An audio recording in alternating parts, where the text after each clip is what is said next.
Welcome to episode 38 of the Princeton Podcast, produced by the podcast production team at HG Media, providing audio and video production services here in Princeton since 1999. In this episode, our Princeton Podcast host, Mayor Mark Freda, welcomed Mimi Omiecinski, the owner of Princeton Tour Company, offering residents and Princeton visitors walking tours, bus tours, ghost hunts, team building experiences, reenactments, and more. In addition to discussing her background and the management of Princeton Tour Company for the past 16 years, Mimi also described falling in love with Princeton and writing her book, Night Princeton. Mimi is a champion of Princeton's charm and historic significance, so without any further introduction, let's join our host, Mark Freda, and his guest, Mimi Omiecinski, for episode 38 of the Princeton Podcast. So let me start with a few questions about you.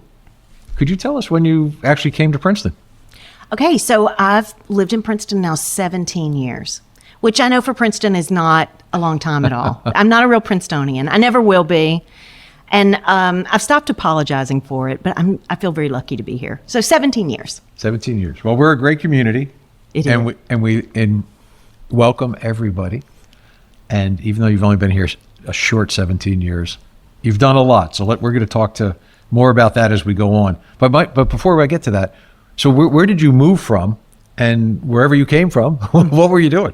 So I'm not going to give too long of an answer on this, but I was raised in Nashville. My career was in Atlanta, and I worked really hard in Atlanta. So I didn't meet my husband until I was in my early 30s. When I met him, I love at first sight. It happens. It happened to me. So we got married, and we had a son named Stosh. And I'm old. So back then in the South, they told ladies with careers, if you don't stay home with your baby won't love you. And so I gave up my career and followed Steve.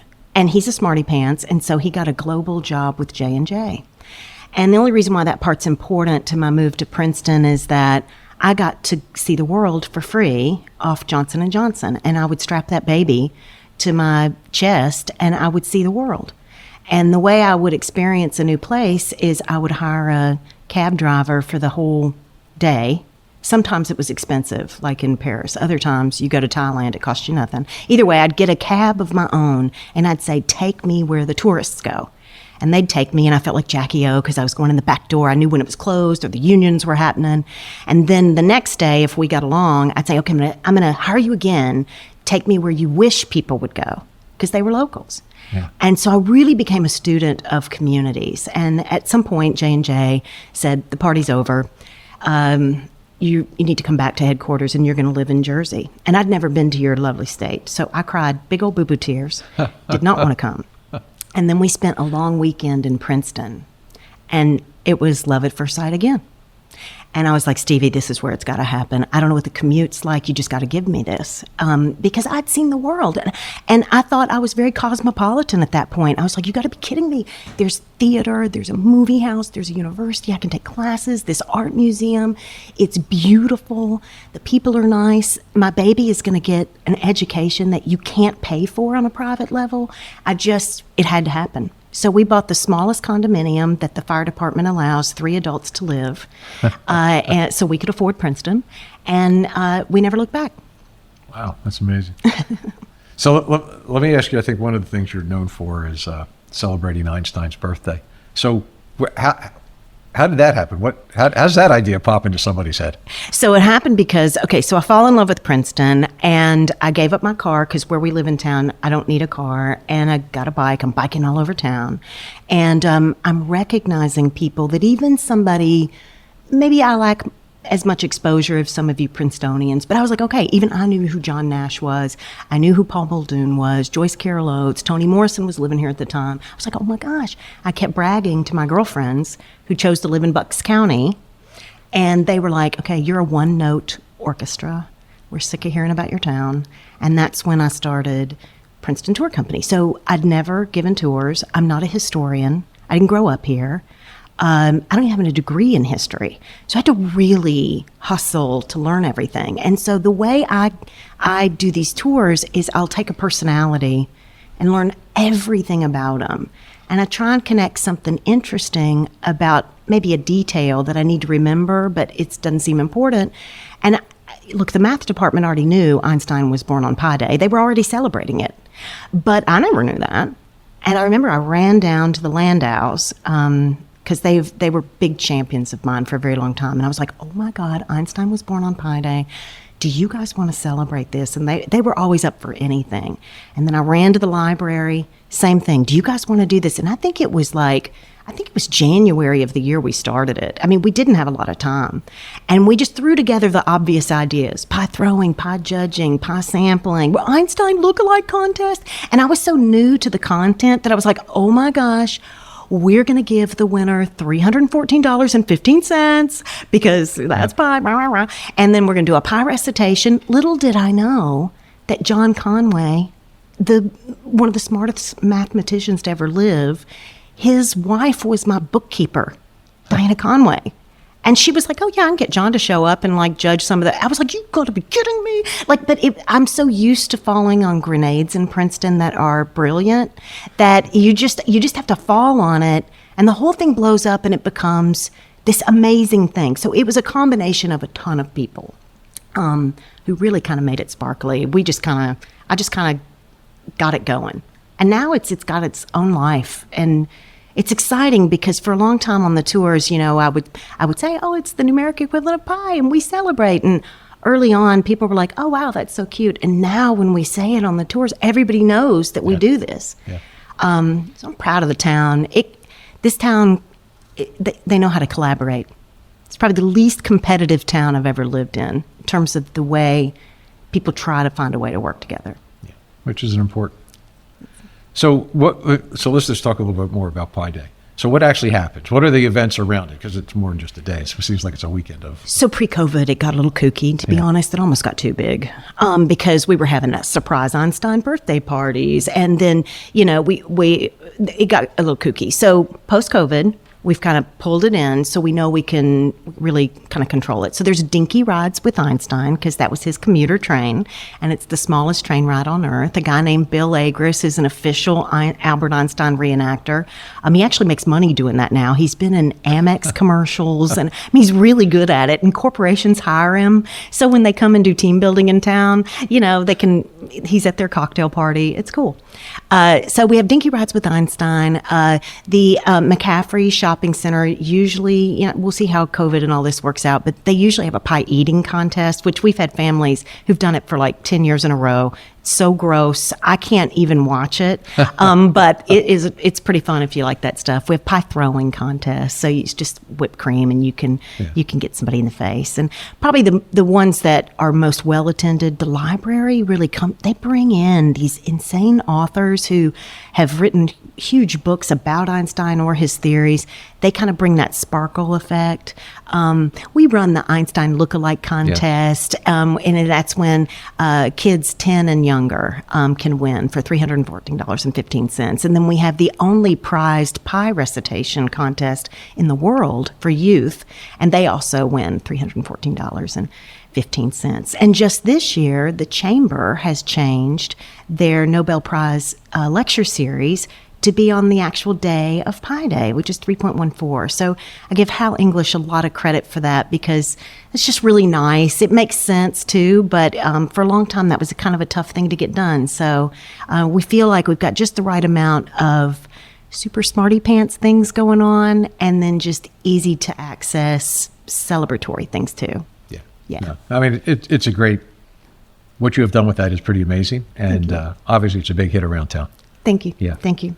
All right, so now let's talk a little bit about Princeton Tour Company. I mean, you alluded to that just a little bit a while ago, but that's another venture that you've created. Yep. Princeton Tour Company. It's a huge piece of my identity now. In my 30s or in 20s when I was working so hard, I was in Atlanta and I think I am just a workaholic in general, and I got to channel that energy. So Princeton Tour Company is more than just my little business. It's my little passion project. We started as a bike tour company for a lot of different reasons, mainly because I didn't want anything to compete with the Historical Society walking tours. And so I tried to pull off the bike tours for a couple of years, but all the money went to maintaining the bikes. And when people come to visit, there's always that one person in a family who's like, I'm not getting on a bike. Yeah. So I couldn't sell enough. And then it was Mars Candy Company. And they called me up and they said, we need a bike tour, a walking tour, and we need a canoe event for 150 people. And we're going to overpay you to pull it off. And if you make it within the 2-hour timeline, we'll pay you all this money.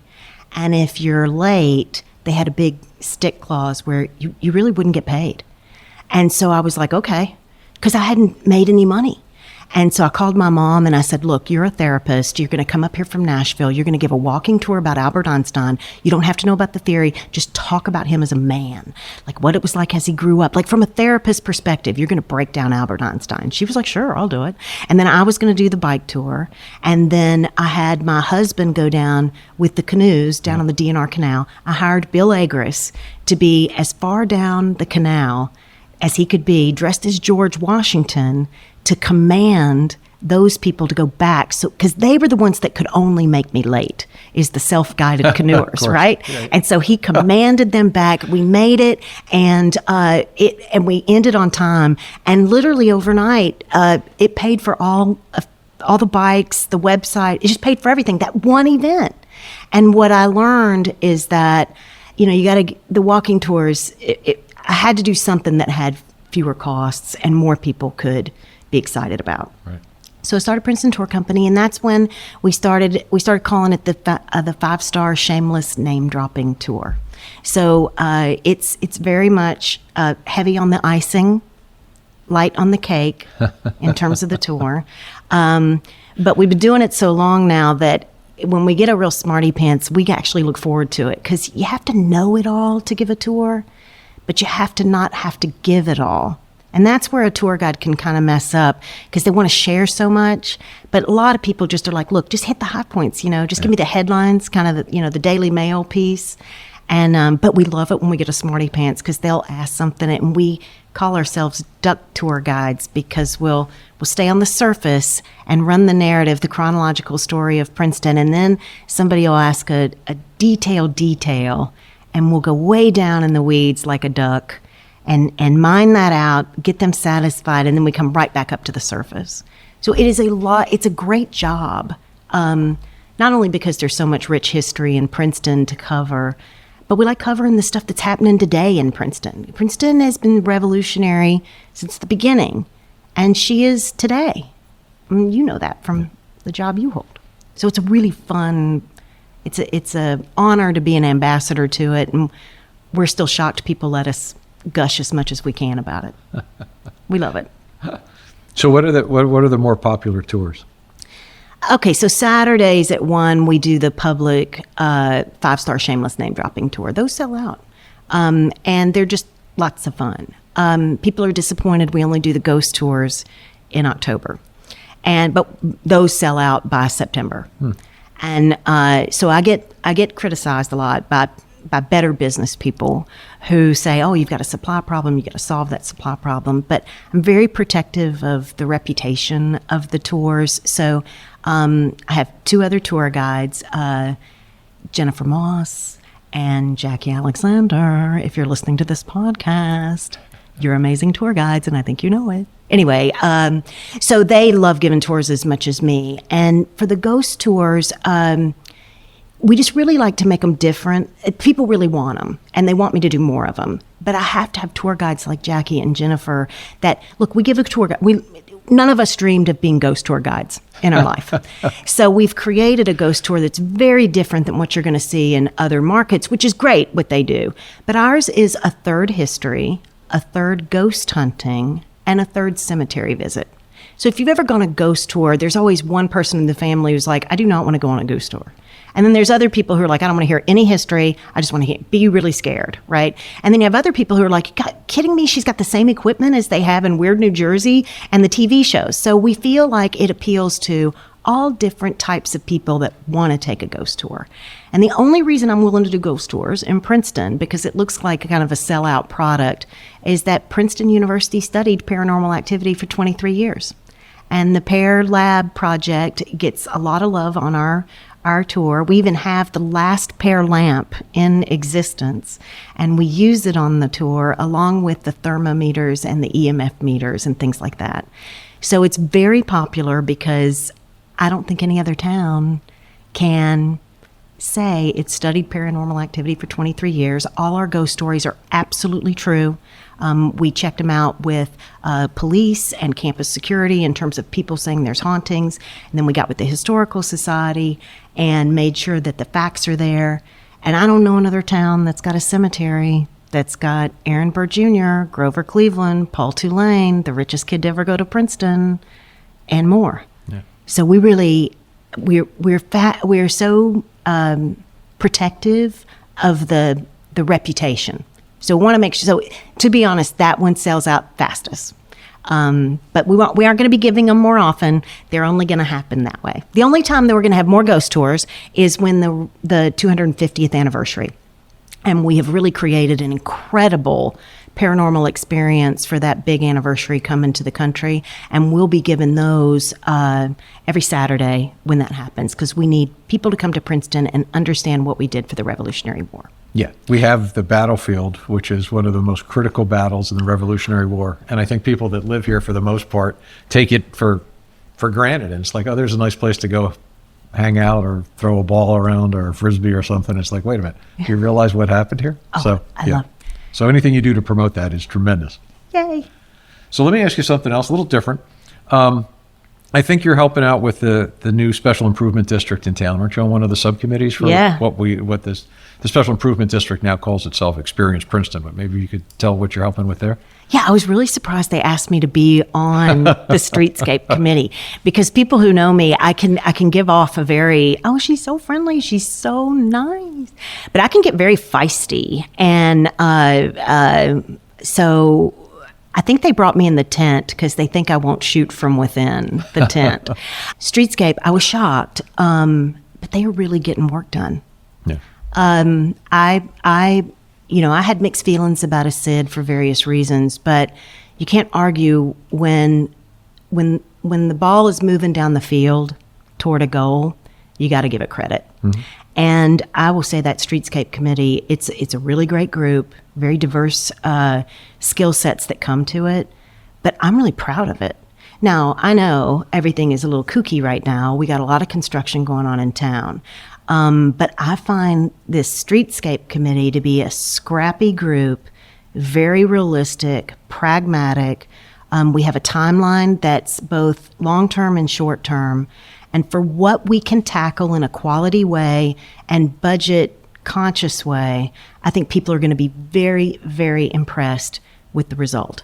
So I don't know what's going on with the executive committee, all the other committees. Yeah. But I know on Streetscape, I'm flattered to be invited to it, and I just want to carry any water they think I can help with. Yeah. I'm very flattered, and they kind of get me. I'm more of a point and shoot girl. I can sometimes be a ready, fire, aim. So you don't want me in charge of it.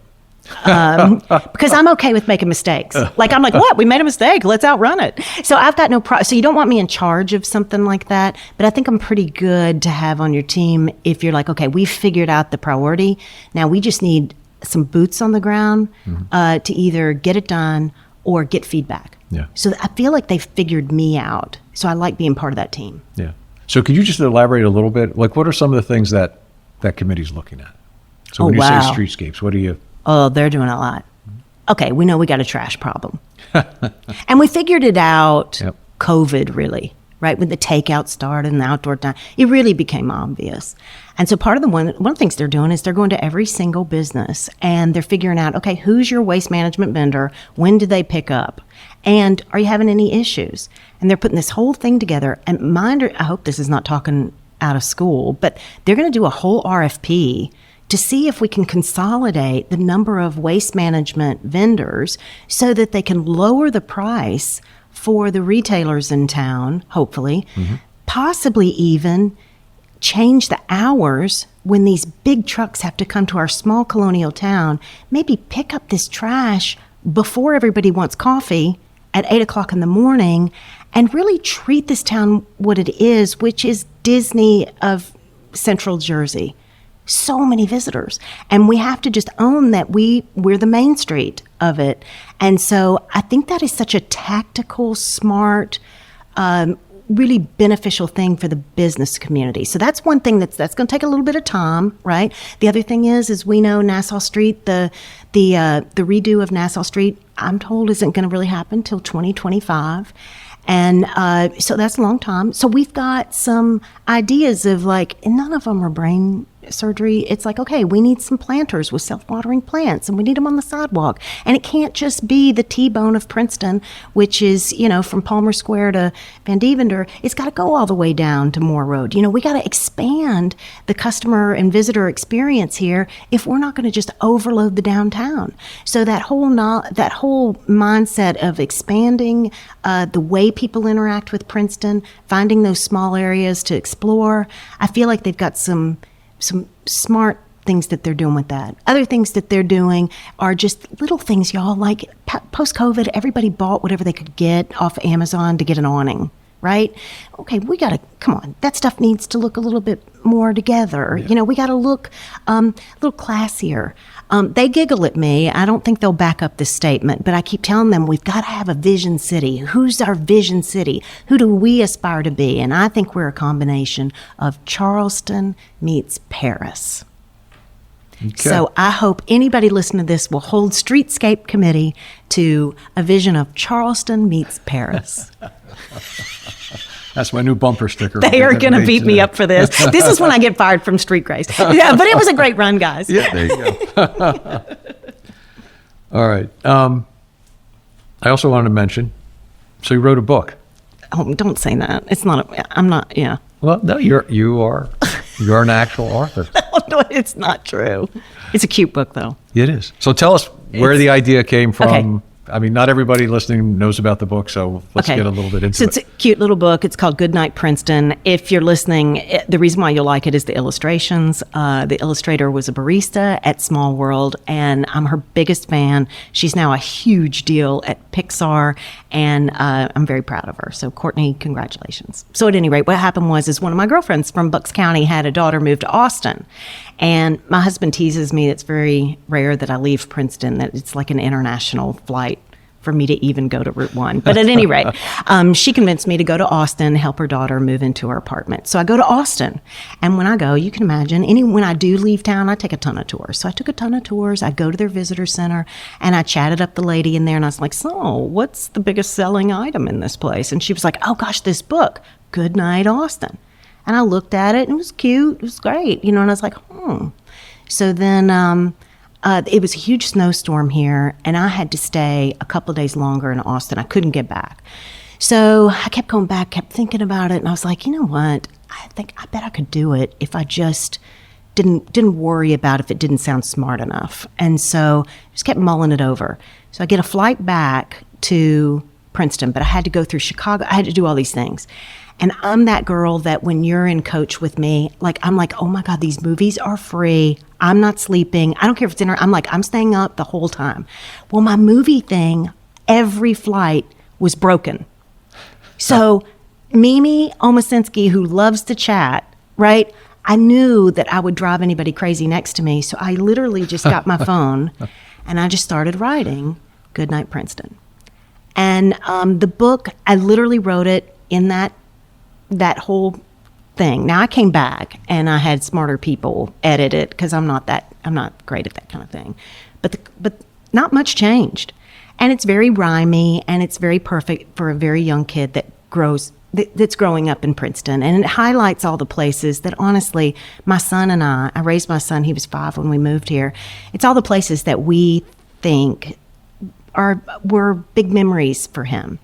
And so I wrote it in that one thing. It's definitely it's another one of those passion projects. Mm-hmm. And the key to it is Courtney, because if you really look at the book, there's all these little things in there. Like one of the front pages, it's got where Steve and I live at the corner of Nassau and Witherspoon Street, but it's got a little black dog with a heart out of the window, and that's my mom's dog, Kirby. And then some of my friends who own local businesses in town, if you really look in the details, you'll see Small World logo here and Jam and Crepes there and Lily Pie's another place. And we tried to put the black squirrel, who's all throughout the book. You'll see he's scampering usually on every page. And I think Courtney did such a great job with his personality. So I like the way he's doing different things in the book. We made sure, too, that some of Courtney's best friends are actually some of the characters in the books with their kids. So for people who are close in my little world, my circle of buds, it's actually their images that are in the book. It's sweet. It's just fun. That's a great story. Yeah. It really is. Thank you. Yeah. All right. So a little different. Okay. Wild rumor. You're an honorary member of one of Princeton University's classes? I know. How the hell did that happen? I know, right? No, seriously, Mark, if somebody would have said 17 years ago, you're going to do this Pi Day thing, you're going to write a children's book, and you're going to be an honorary member of the great class in 1968, I would have said it was never going to happen. So, look, what happened is that on the tours, it's a lot of history, but it's a lot of storytelling too. And the great class of 68 had a great prank that they had on campus, which was they wanted to get a kid admitted into Princeton that was never born. So 3 kids snuck into the admissions department, and they filled out an application, gave them a birthday, April 1st. Name was Joseph Osnot. Nickname was Znot, as in is not. Yeah. They had all kinds of things that were in there that would let you know it was a prank, but they never thought that he would get admitted. Wait, this guy gets admitted into Princeton, the kid that was never born. So when they're giving out dorm rooms, they figured out that this class had pulled a little trick on them. And the boys really thought that they were going to get expelled, but the dean of admissions came back when the New York Times interviewed him. And the New York Times was like, "You've got to expel these boys. That's a legal document." They even took the SAT for this kid. Like, you got to look into it. It's really pretty funny. But the dean of admissions came back and said, "Actually, Osnot sounds like a hell of a guy, and we would have loved to have had him." So they let it go. And every year on April 1st, if you go to certain places on campus, that class keeps the whole thing of Osnot alive. And they leave like business cards. They say he has investment companies all over the world. Joseph Osnot even has a Facebook page. At one time, he claimed he was part of the SEAL team that got Osama. So it's just a silly thing. So end of the movie is that somebody from that class heard that was on my tours. All the tour guides do their own thing. But I was obsessed with this such a funny prank. And so they found out I was doing it. And this gentleman's name is John Gore from the great class of 68. And he was like, "I want you to help me do the 50th reunion for the great class." And I know what an honor that is, because I know how these Tigers feel about reunions. So we did some fairly remarkable things for their reunion that we are very proud of. And so it went really well. And, of course, I got to know the other guys in the class. It's remarkable because that's the last class that was all male. And so I'm one of 2 ladies in the class now. And the other lady who's in the class of 68 is Shirley Tillman. And so I'm sure she's thrilled to know that the tour lady is also one of her classmates. It's funny because when I see her at the tent, look, I hope I know when to stop and start in terms of being silly, but I like to go up to her and say, "Oh, Shirley, don't be nervous. It's just me, the tour lady." Yeah. And she's got a great sense of humor. She's like, But it's fascinating. But I get to go to the reunions now, and I still help them with some of their costumes and things like that. I've become very close to some of the guys, and I walk in P-Raid. And I get it. Now, if anybody listening to this, if you ever get a chance to walk in P-Raid, you got to do it. Because you'll finally understand why 30,000 come back every year. You're walking down this little narrow path. There's tigers on either side. You have a huge button on your blazer that says your first name. And they all yell. They're all yelling your name. And they say lovely things. And so you finally know what it must be like to be like Harry Styles. Like you're a rock star, and it's otherworldly. If you get a chance to go, do it. That's great. Thank you. Yeah. All right. One more question. All right. So what's next on the horizon for you? Oh, more of the same. More of the same. It's, truthfully, people have said to me, "Oh, you gotta make Princeton Tour Company bigger." No, not interested. I have a lot of people say you got to franchise it. You got to do this. Nope, not interested. It's just Princeton. So I love keeping Princeton nimble and small and highly personal. I'm very proud of the tours and the tour guides and the impact. Like I say, I'm flattered about this SID thing. I'm not the best volunteer because I've been doing things my way for so long, and I have a hard time when it doesn't go my way. So I'm still growing up in that respect. So I don't see me doing a lot more of that kind of thing unless it's a group that knows how to manage a point and shoot girl, right? Pi Day, same thing. I want to keep it really lovely and personal to Princeton. A lot of people have said, "Oh, you got to get this sponsor and this and this and that." It's just not what my passion is. So I guess the only thing on the horizon is I'm looking forward to retirement in Princeton. I've started doing a lot more things with the Senior Resource Center now that I'm eligible. I've got a pretty good pickleball game going at the Patterson building, and my husband is taking country line dancing classes with me. So we're going to be very impressive on Heinz Plaza pretty soon. So pretty much I'm just going to be another Princetonian aging in Princeton. There you go. Mimi, thank you so much for being with us today. Mark, I'm shocked you asked me to do this. Everyone listening knows that I've told everybody in Princeton that I was too busy this morning to do anything because I was going to be on the mayor's podcast. This is another one of those things where I get to check the box and say, never in my life would I think it would have happened, and I really appreciate it. Plus, people listening, if you get on the podcast, you get a mug, and it's free, and it says Princeton Podcast, and it has Mark's picture on it. So I will be drinking from that every day for coffee and every evening for a libation. I really had fun doing this. Thanks again. Thank you. Thank you for joining us for the 38th episode of the Princeton Podcast, produced by the podcast production team at HG Media, providing audio and video production services here in Princeton since 1999. If you enjoyed this episode of the Princeton Podcast, please share it with your friends. Visit our website at princetonpodcast.com and be sure to subscribe to us on Apple Podcasts, Spotify, Google Podcasts, Stitcher, Amazon Music, or wherever you listen to podcasts.